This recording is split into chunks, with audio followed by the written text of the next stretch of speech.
चंद्रशेखरजी बावनकुळे इथे आले. माझं मुख्यमंत्र्यांसोबत बोलणं झालं. आता ते कर्जमाफीच्या बाबतीत समिती गठीत करणे आणि समितीचा अहवाल आल्यानंतर कर्जमाफी करणे.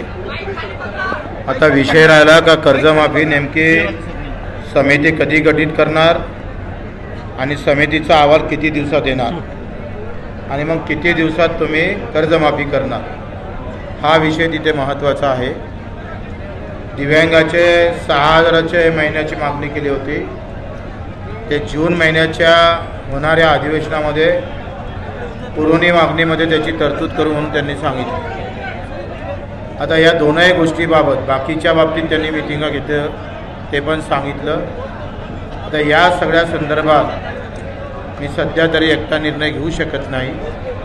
मी माझ्या कार्यकर्त्यासह ज्यांनी ज्यांनी पाठिंबे दिले त्या सगळ्यांना विचारून उद्या आम्ही निर्णय घेऊ आणि तो किती योग्य आहे काय आहे त्याच्यावर सगळी चर्चा करू आणि मग उद्या उपोषण सोडवायचं का राहू द्यायचं, पुढच्या आंदोलनाची कशी रेखा आखायची ते आम्ही उद्या ठरवू.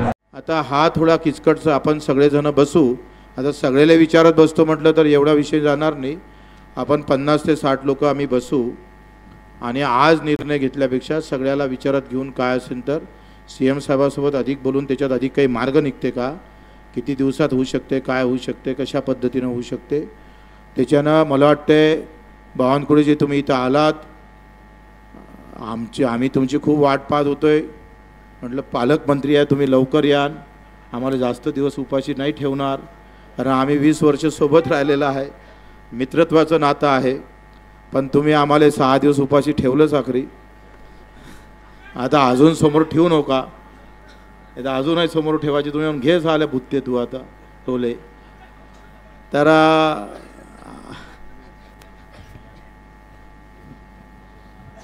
मी वाटल्यास बच्चूभाऊ जे माननीय मुख्यमंत्री बोलले ते आताच तुम्हाला वाटल्यास कागदावर काय वाटतं ते करून देतो.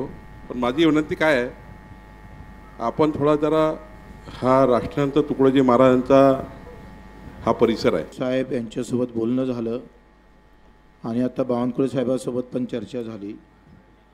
हा निर्णय तुमच्यासमोर ठेवतो.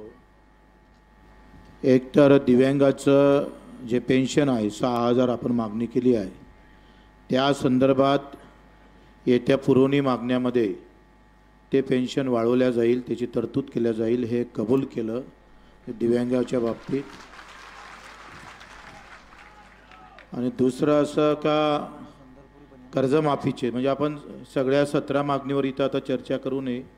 बाकी 17 मागणीच्या बाबतीत बावनकुळेजी किंवा CM साहेब बैठक घेईल ते पण त्यांनी सांगितलं आहे. कर्जमाफीच्या बाबतीत त्यांनी 2 दिवसात समिती तयार करून किती कर्ज कोणावर आहे, ते श्रीमंताचं कोणावर, टॅक्स इन्कम टॅक्स भरणारे किती आहे, काय आहे, सगळं हे समिती करून सगळी माहिती गोळा केल्या जाईल आणि त्या समितीचा अहवाल आल्यानंतर मग कर्जमाफी केल्या जाईल.